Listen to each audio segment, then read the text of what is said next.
I am, whoop, there we go. I will start over. Hi, everyone. Thank you for joining us today. My name is Marissa. I am the GRC Supervisor at Seiso and the Director of Operations at Women in Tech Pittsburgh. We're an organization for education and advocacy of women to enter the tech industry. Obviously, I am with both orgs. I'm really excited to be doing this workshop, lunch and learn with the team today. The reason that we're doing this is because Pitt has scholarship opportunities for women to apply for a free boot camp. And it's all cyber, and you can find it on our website to sign up, and all the information at WITPGH.org. If you like what we're doing today and you would like to donate, there's links to donate as well. Second, I wanted to mention before we get started that we will be tabling at B-Sides. B-Sides is happening July 8th. So please make sure you sign up for that. B-Sides is a cybersecurity, community-run cybersecurity conference here in Pittsburgh. As part of like a bigger network, and it's really good if you want to meet people and you would like to enter the industry. We also thank you to Sean. We'll also be giving away some Try Hack Me vouchers and some books for women and femme presenting individuals at B-Side. So please make sure you come to our table. All right. So what we're going to do is we're going to walk through. I'm going to call on participants. I'm going to ask some questions. We're going to get some information on what it's like, what kind of skills you need to enter the industry. We'll take the last 10 minutes to have some questions. And please feel free to add us on LinkedIn if you want to follow up or you have any questions. All right. So I'm going to start off. We're going to do a round robin. I want to hear from the panelists. Our panelists today are Lauren Shaffer. She is Seiso's technical project manager. So she is not cybersecurity specific, but should be able, I call them cybersecurity adjacents, and should be able to give some perspective around that. Sean is an application security consultant. He is a senior, so he's been in the industry for a while. Heidi Patrick is a governance, risk, and compliance consultant, and David Ige is a DevSecOps consultant with us. All right, Lauren, do you want to, and everyone, I'll just call on you if you could go around and give a bio of yourself, where you went to school, anything else you'd like to add about your background. Sure, thank you. So I actually did run track at the University of Pittsburgh on a scholarship. And then I fell into banking. I was a teller in McKees Rocks. And then I ended up becoming a implementer of proprietary software for a local company. I wasn't very great at it. I struggled a lot with some of the logic and the coding. So my PM actually got sick, and I started doing PM duties and realized I wasn't crying on the way to work, and I actually enjoyed it. So I fell into becoming a PM through that channel. And then since I became a PM there, I've been a PM in the healthcare industry, retail, banking, and finance industries. And then I wanted to merge the technology with the background I had. So Seiso seemed like a really great opportunity to progress for cybersecurity. Thank you, Lauren. All right, Sean. Hi, my name is Sean Cavanaugh. I've worked in tech for about 20 years. I went to a small technical school that just did certificates, wasn't even really degreed. And then I graduated as the .com bubble burst, so it was quite a hassle getting my first job in the field. But I did eventually find a job at a small ISP. I worked there for about 4 years, and then a friend of mine reached out to me and said that software company he worked for needed some help. And then I ended up working there for about 16 years, starting out in support and eventually becoming a senior member of the engineering team and as a software developer.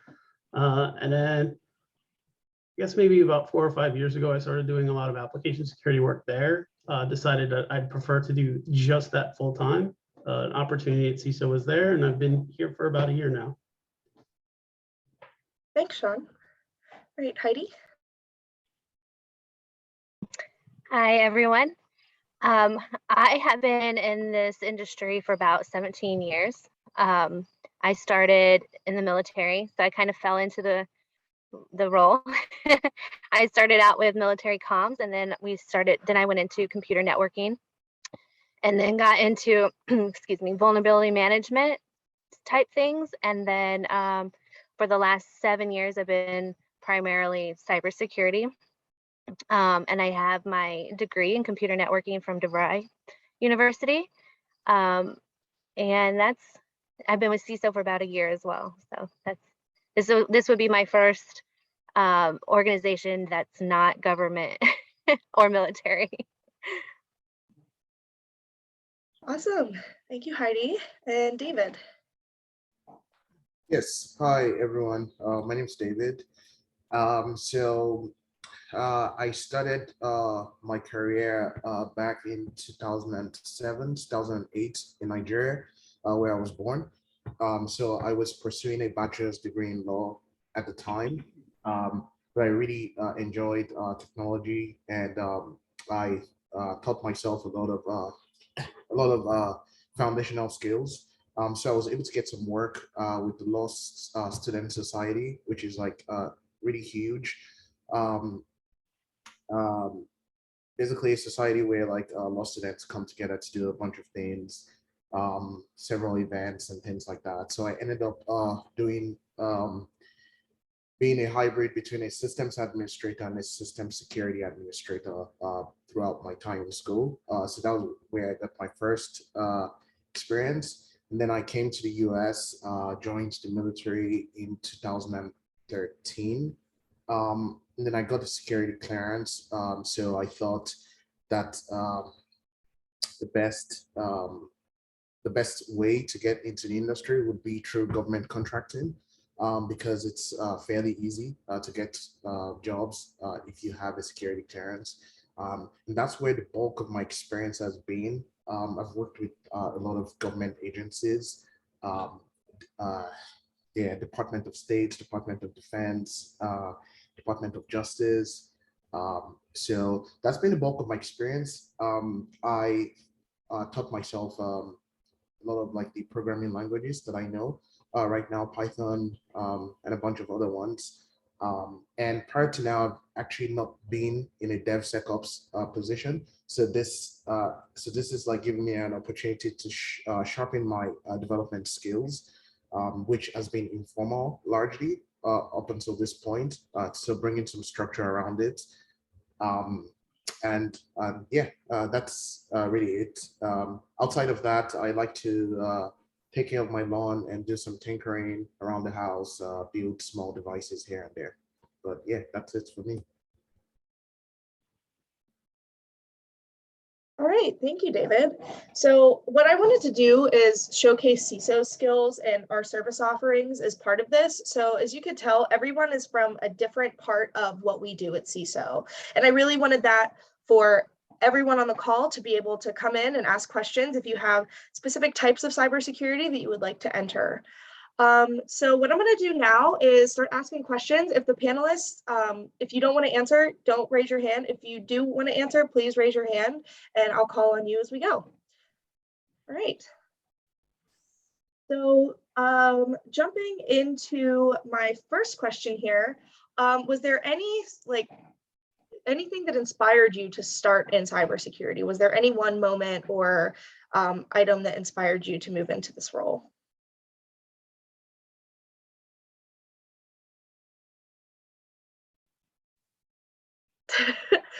Oh, we'll start with Lauren and then we'll go to Heidi. Heidi, there's a reactions button at the bottom and you can raise your hand through that. So we're all Teams folks in our, so we don't use Zoom that often. Go ahead, Lauren. I'd say what inspired me to get into cybersecurity was current events. There was the pipeline hack a couple years ago, obviously the war with Russia currently right now. So a lot of cybersecurity is in current events, and going forward, I know the US is a little bit behind some of the other countries, so I'd like to help progress that. Yeah, that's a great point, Lauren. I think that that's a lot of folks see us in the news often, and I think that really is a big starting point. And go ahead, Heidi.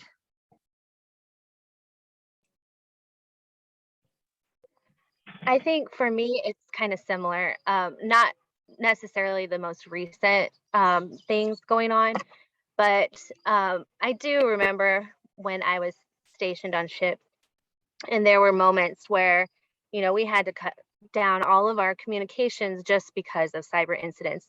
So that really got my interest to go into that side of things, the cybersecurity side, to help prevent those things and stop those kind of attacks. Awesome. All right. Yep. If you could put your hand down, Lauren, or everyone put their hand down between answers, I appreciate it. Thank you. So a lot of the folks on the call, they're either newly entering or trying to tame their skills. Is there any technical skills that you'd recommend for folks that are entering the industry?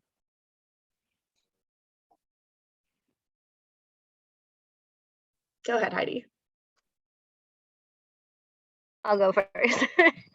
I think for me, what really helped is just having the basic networking knowledge. So if you are trying to get into the field, probably a good place to start is learning things like networking, and you can work on like the certifications that go with that. And then, from there, you'll find where your niche is at.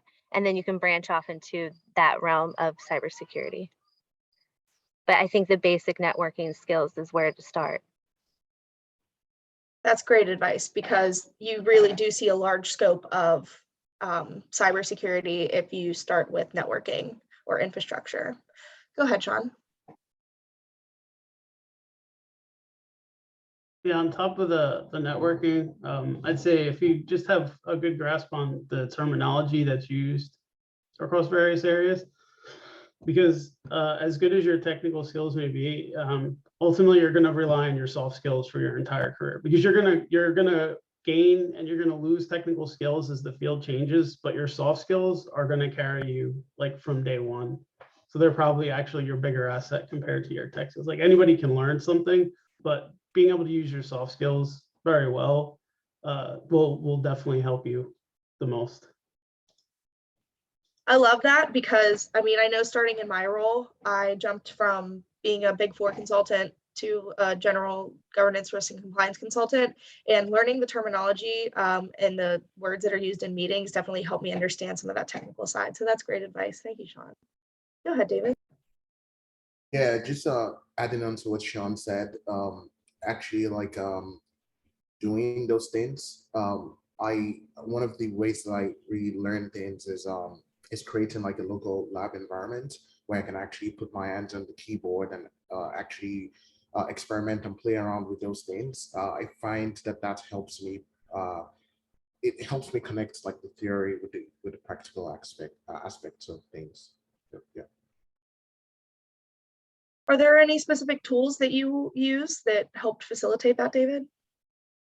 Yes, so I used a lot of VirtualBox, VMware Workstation Pro, and most recently I've been taking advantage of the free tier that AWS has, because you can create like a bunch of resources for free in AWS, provided that you keep it within the free tier. So those are very, very helpful lab environments to practice things that you learn. All right. So somebody mentioned certifications. Is there any certifications that you feel you've received that have helped you throughout your career or would be a good entry point for folks trying to enter the industry?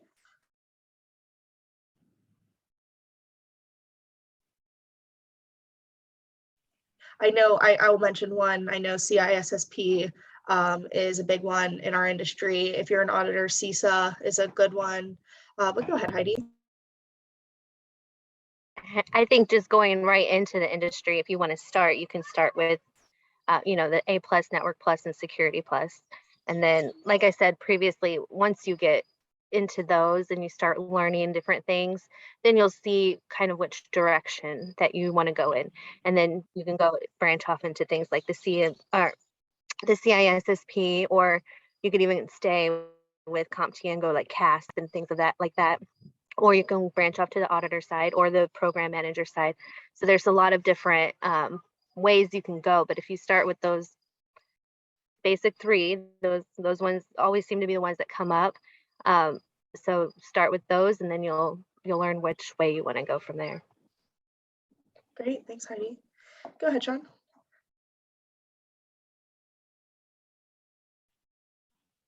I would definitely agree with Heidi on the CompTIA ones, the A+, Net Plus, and Psych Plus. They'll give you a good foundation, and you can go from anywhere. I would avoid anything from EC Council. They tend to not do well with themselves in a public light, and often you'll see like the certified ethical hacker be on requirements for certain things, but I generally don't. I wouldn't personally want to give that organization my money, and for what they charge, I doubt anyone else would want to give them their money either. So yeah, another thing on the certifications is, one, look at who you're giving your money to, and two, like don't get caught up in the name. Like, don't bankrupt yourself trying to get a specific certification, because there's not always going to be a guarantee that you're going to return that money in income, and it'd just be a shame to waste it on a certification. So always make sure that the certifications you're doing are one organization that's going to help you, and two, one that you're not going to like take off your LinkedIn because they've done or said something stupid. I like that. Thank you for mentioning some things that people shouldn't do. Obviously, do your own research, but we appreciate that. I do want to pivot to Lauren. Are there any like certifications if you want to enter like project management in a technical space?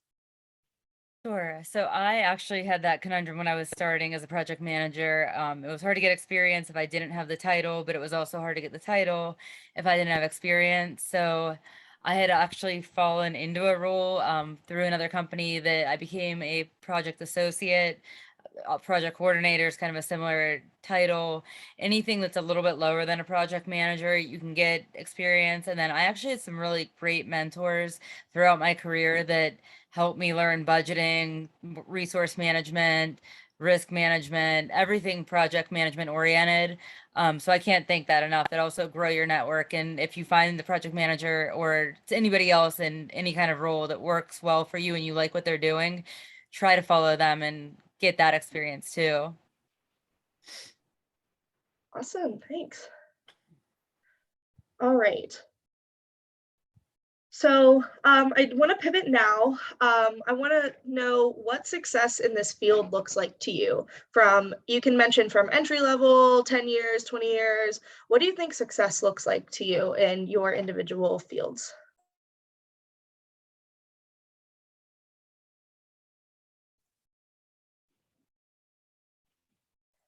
Go ahead, David. Yeah, so for me, success is progress. As we all know, like the cybersecurity field is constantly evolving, and staying up to date with like the latest things, it's really important. Also growth in my career, that's success for me. And I guess that's really sums it up for me. Yeah, growth is really important. Staying stagnant, especially in this field, is, kind of can be detrimental to your career. All right, go ahead, Sean. You were next. I'd say like happiness is a good marker of success. There's no point in beating yourself up in a career if you're miserable. I don't think it's worth it. So like make sure on top of all the other things you're engaging yourself with that you're including happiness in that, because if I did that in my old job and I stressed myself out and it was a very uncomfortable time in my life, like that I wasn't putting my happiness as part of my success. I was doing a lot of other things as part of my success. And while I was ostensibly successful, I wasn't happy. So what value did any of that, supposed success have for me? So always make sure that you're including your own personal happiness as part of that success marker. That's so important, Sean, especially in this fast-paced industry in all of tech, not just cybersecurity. You have to make sure that you're happy with the people you work for, common goals, things like that, and also the work that you're delivering. That's great advice. Lauren, did you have anything? I saw you put your hands. I would agree with Sean. My last position, I was very stressed out, wasn't a good work-life balance. So I would piggyback off what Sean was saying with happiness, but I would also, once again, go back to your network and make sure if you do find somebody that you look up to, stay in touch with them, reach out to them. Most people will be willing to help you out or give you advice along the way. Awesome. Go ahead, Heidi. My answer just aligns with all three of them, really. But I just wanted to add, I think for me, the biggest happiness was finding an organization that aligned with my personal views of things. So I think that is huge too, finding the right organization. Totally agreed, Heidi. And we're hiring here at CISO. So you can check out our jobs. I'm sure I could ask one of our folks to put the link, and we'll also have internship opportunities. So if you're liking this, we are all big fans of where we work. So we all have that common denominator for sure. All right. So I'm going to ask one more question before we move on into some questions on self-motivation. So David mentioned the looking forward in cybersecurity. Does anybody have any predictions of what will be introduced or what will get big in this field in the next 5 years, and any skills or plans that people could have? Go ahead, Heidi. I see the field going more towards automation. After COVID, a lot of things went remote, a lot of things went to cloud, and it really expanded the digital platform, which also opens up for a lot more vulnerabilities. So the industry is just going to continue to grow, and I think a lot of it's going to go towards automation as well. Yeah, that's a great perspective. And I like that you mentioned the cloud too. I think in our clients, we see a lot of folks moving to the cloud, definitely for ease. All right, moving on to Sean. To go along with Heidi's answer on the automation and cloud is you see a lot of organizations that want to apply AI and machine learning to things, and there's a huge risk in there. As we can see, a lot of AI and machine learning gets written with implicit biases.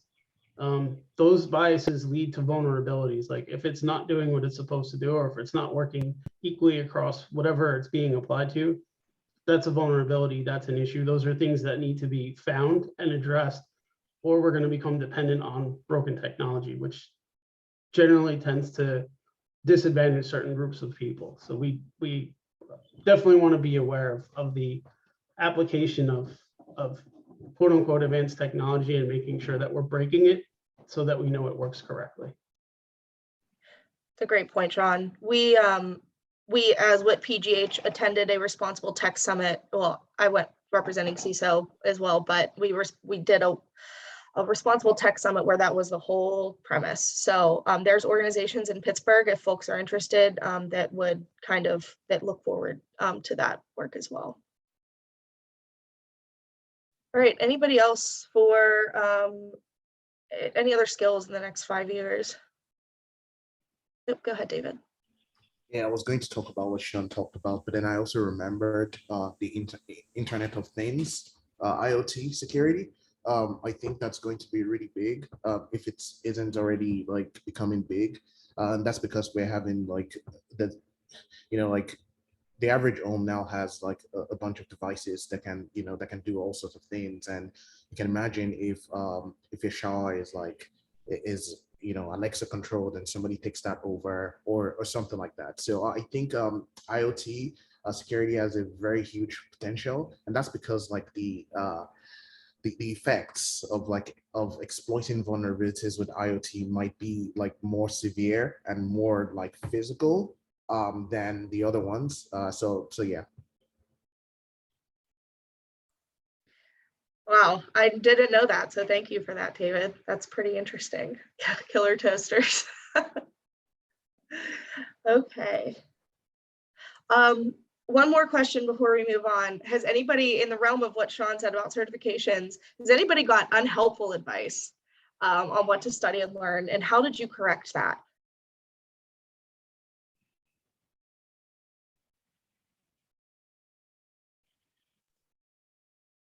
Go ahead, Laura. I can take a stab at that. I actually started a grad school at University of Southern California, realized it wasn't at all what I thought it was going to be, was 2 semesters in. So I actually pulled out of that and then went to get an MBA in artificial intelligence machine learning, which aligned a little bit closer to what I wanted to do and my background. So if you're not doing something you think you were, or you were thinking that it was going to be, that you could always redo or undo and then set a new course. Great point. Thanks, Lauren. I remember, this isn't technical, but one person told me that I needed to axe my Pittsburgh accent. And I decided that I didn't want to do that, and I wanted to embrace it even in business. So be you. Amigans are through and through. Go ahead, Sean. Take breaks. Yeah. People will tell you shouldn't take breaks, but Oh, you definitely should. yeah, take breaks.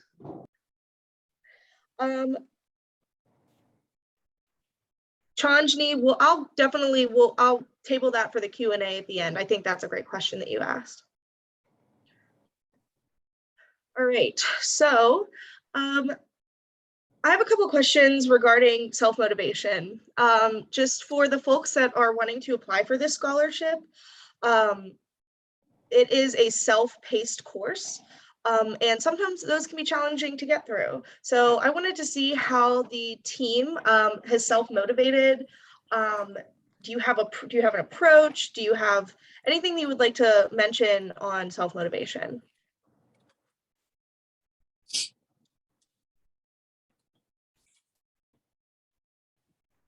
Go ahead, Lauren.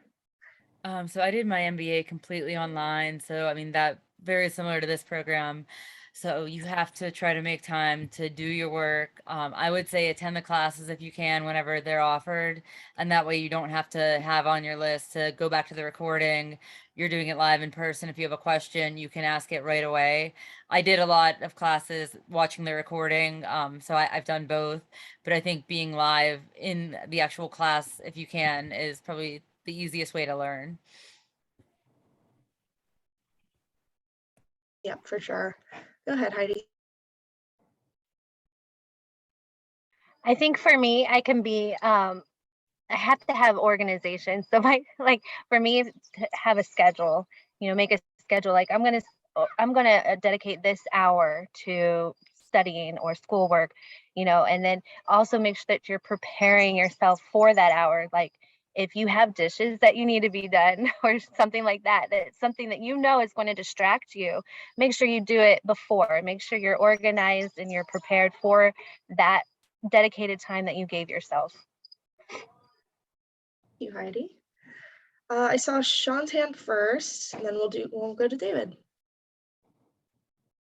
But I would say, like, alongside with Heidi's, especially if you may be someone who's prone to distractions or things like that, to try and preemptively get in front of those things. Like for me, it's either I'm stubborn and I'll bang my head against the wall trying to learn something, and then I will not stop until I've learned it, or I will literally do anything but what I'm trying to learn. So when I'm in that, I'll do literally anything else. I have to kind of arrange my environment so that it doesn't give me the excuses to stop doing what I need to be doing. So I find that the motivation is either I'm already motivated and nothing's going to stop me, or I need to make sure nothing's going to derail me from my course. Totally agree, John. All right, go ahead, David. Yeah, so I completed my second bachelor's degree in computer networks and cybersecurity last year, and I had to do that alongside a full-time job and also military duty in the reserves. One thing I found really helpful for me as a person was to split things up. So like most of the tasks or things that we had to do were like weekly. It was very helpful to like do a little bit every day as opposed to try to do everything on one day.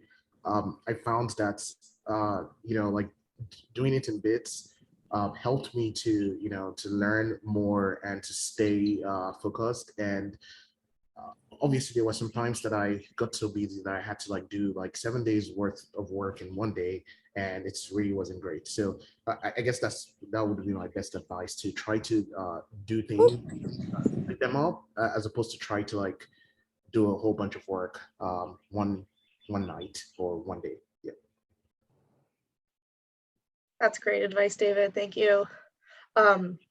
One of the things that I do, I call it scary hour. I learned this off TikTok. This is not trademarked by me, but I do all of the things that scare me in 1 hour, like calling and scheduling doctor's appointments, because that's scary. Also, if I'm learning something new, I do it in that time, because learning can be scary. But every day I have an hour that I do all of those things that I don't like to do.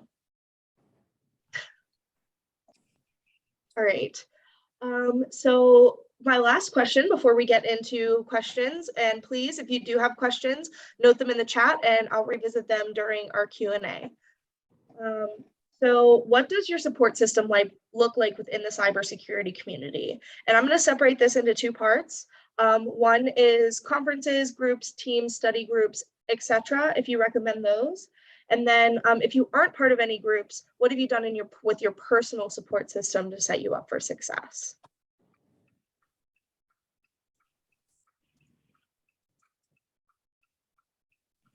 I can start with B-sides. I can say that, because it's coming up in a week and a half. I actually joined CISO because of the people that I met at B-sides. It is a really great place to meet people.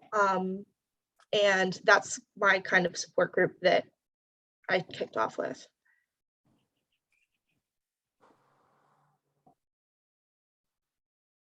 Go ahead, Heidi. I think like on top of conferences and things like that, those are readily available and you can learn a lot and meet a lot of people in those type of places. But I found social media platforms. I know it sounds like not like the right place, but there's a lot of like news articles, there's groups and stuff that you can join on these platforms to keep you kind of up to date on things and keep your knowledge up to date. And even like, because I'm also in the reserves, a lot of our like military pages do announcements and stuff. And that's where I find a lot of information, is just a lot of the announcements and groups on social media. And LinkedIn is primarily a huge source for me. Yeah, that's great. Thanks, Heidi. Anyone else have any groups that they would like to mention? Anybody else from CISO, if you want to throw them in the chat, if you have any resources that you use as well, so folks can write them down. I know that there are CISSP study groups around. Those are in Pittsburgh. But anybody else have anything they want to add before we move on to questions? Okay. I'm pretty sure that 90% of CISO came from connections on Twitter. So that is a great point, Heidi. I'm 90% probably. All right. So our first question that we have is it important to learn coding before you learn the skills mentioned? And this person is coming from a non-tech background. Go ahead, Sean. So it's actually a tough question, because coding skills are always useful, but mandating like where or when, I would say it's not fair to someone to dictate like the best course for them to learn, because everyone's a little different.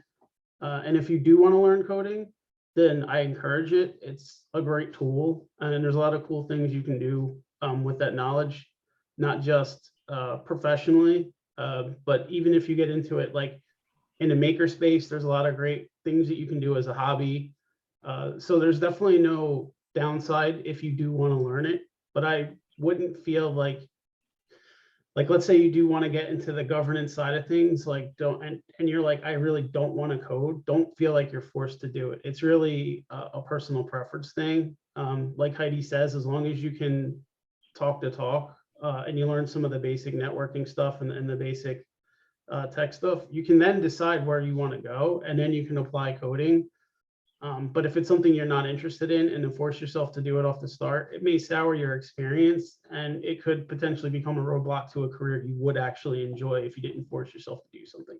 So is it necessary? I would say no. But if it's something you're interested in, there's no downside to learning it. Even if you don't professionally ever use it, I don't think there's a downside to it. Thanks, Sean. Go ahead, David. Yeah, I agree with Sean. I think it should be something that you really enjoy doing. However, like if you're getting into like the technical side of things, I think coding is like very desirable. I think sometimes it may make a difference, when you're applying for jobs. But it's definitely not mandatory because cybersecurity is so broad that there's so many aspects that do not require you to write a single like line of code. But then if you're getting into the really technical hands-on keyboard side of things, I think it could make a difference depending on what type of job you're applying for. Agreed, David. All right.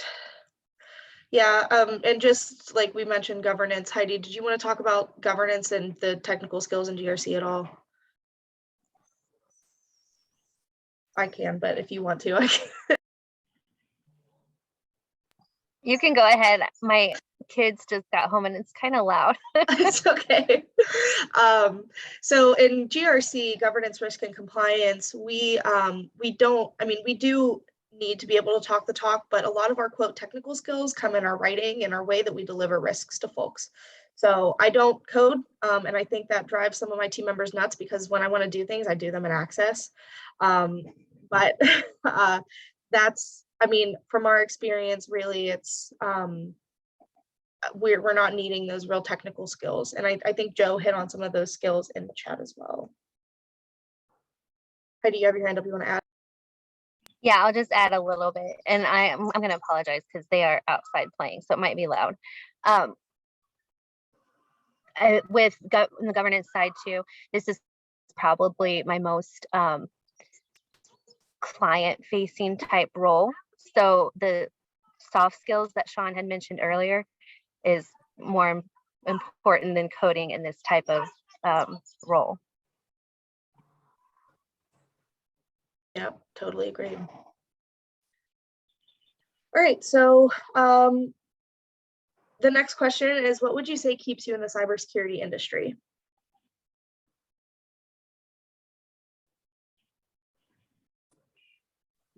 Go ahead, Heidi. I'll start. I think what keeps me in the industry is that it's always changing and there's always something new to learn. I get bored really easily. So just the fact that there's always something out there to learn, or, my supervisors will send me email or a chat, hey, read this, learn about this. And that's what keeps me going, is learning new stuff. Thanks, Heidi. Go ahead, Sean. Yeah, I actually have the same answer as Heidi.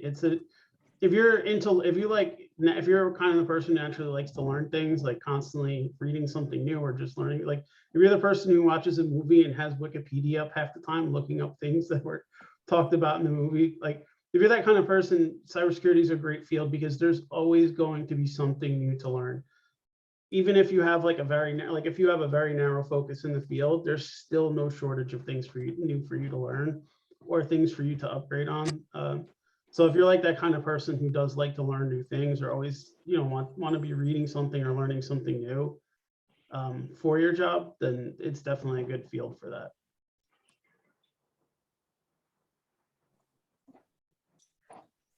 Great. Our next question. What would your advice be for someone coming from IT audit at Big Four who wants to switch into more cybersecurity consulting role? I can actually answer this one specifically because I did it. I think that moving from consulting to consulting is really easy, even in those fields, especially if you're coming from a CPA. If you want to move within your firm or your company, I know big companies around Pittsburgh, this isn't just Big Four specific, but all you have to do is talk to the recruiter and the hiring manager, and they normally put you in touch with the right people. For me, I was really able to make that pivot from, I was doing SAP security into cybersecurity Put that because, bottle of water in there, took a swig out of it. oh, somebody is not on mute. Oh, there we go. It was really easy for me because having those core consulting skills was really important, and then the technical skills can come. So yeah, that was my transition, but happy to discuss that with anybody if they would like specific information on that. Great. Any other questions before we wrap up today? There was a question about podcasts. Oh, okay. Sorry, I missed that one. And then we do have the instructor for the PIC course on this call. Thank you so much for joining. And after we answer this question, I'm going to see if there's anybody that has any questions regarding regarding the scholarship. All right, or the program itself. Do you have any favorite podcasts that you listen to?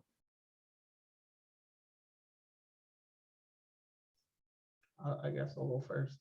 I do like the Darknet Diaries podcast. It's good because it tells a lot of different types of stories, for everything from, criminal hacking groups to social engineering, and a lot of people from the field get on there.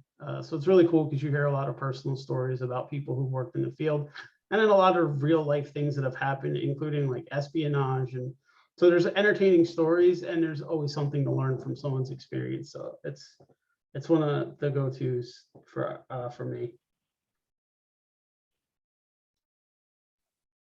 Anyone else have anything they'd like to have?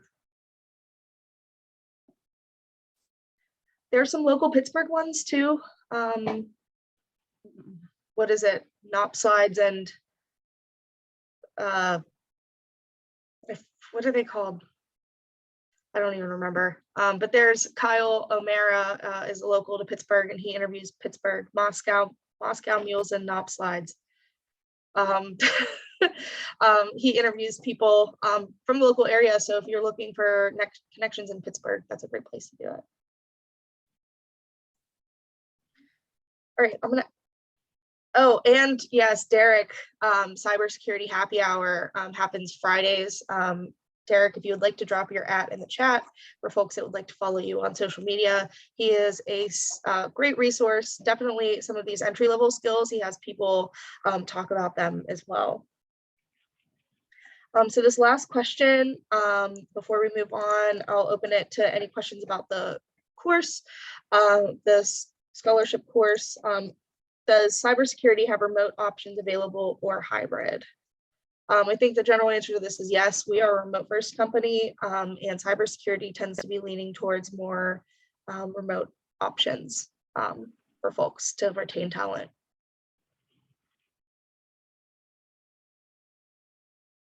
All right, so does anybody have any questions? Would the instructor like to speak about the course? Sorry, I can't see your full name because it's being cut off on my chat. But if you would like to introduce yourself and talk about the course, I think that would be really great. Yeah, thank you very much. Hi, everyone. My name is Ahmed Ibrahim. Ahmed Ibrahim. I'm saying it a little bit slower now. And I'm the instructor for the PIT course. So if anyone has any questions about it or any advice or anything I can answer, I'll be happy to do so.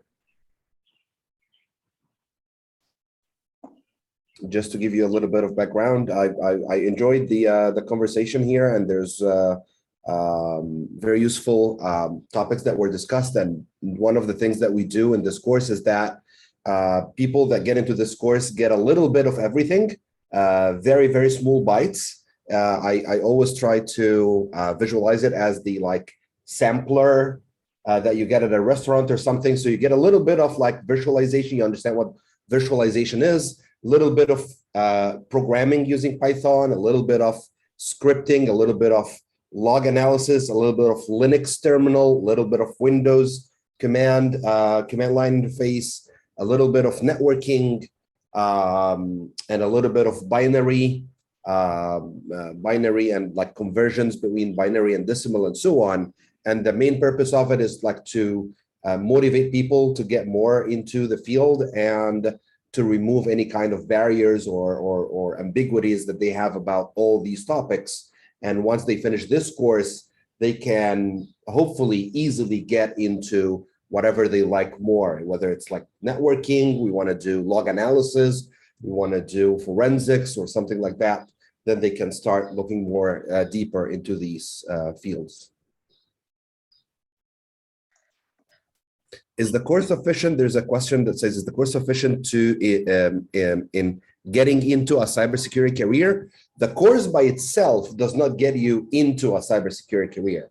The purpose of the goal, the goal of the course is to prepare you to understand different technical skills that you will need as you move forward into learning more about cybersecurity. One of the things that we found is similar to the question that was asked before, where do I start? Do I do networking? Do I do programming? Do I do Linux? Do I start learning Linux?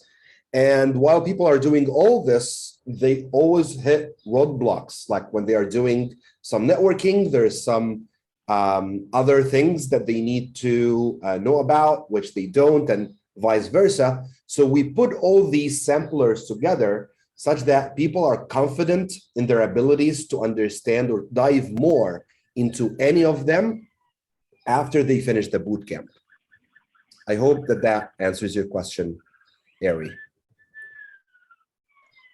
So go Oh, ahead. you can go. We just had a couple other questions. When does the course need to be completed by if accepted? It needs to be completed within 4 weeks. So it's 4 weeks, and we're assuming that each participant is gonna work approximately 10 hours a week. And I noticed you talked about factors of success in such courses. And I would say that the major factor of success here is to make sure you don't fall behind. So just make sure that you schedule time to work on the course. And if you do it, you'll be able to finish it in the 4 weeks. It's asynchronous, so most of the things are recorded with a lot of description on how to do it. We have weekly meetings to answer any questions, ambiguities that you may have. These are the scheduled times. So we have a scheduled weekly meeting time that anybody can drop in if they have any questions. And other than that, when people have problems, I use a platform called Piazza for communication. They post on Piazza, and we either chat about it or we meet on Zoom. They share screen, and we solve the problems that they have. Great, sounds like that's a lot of great support.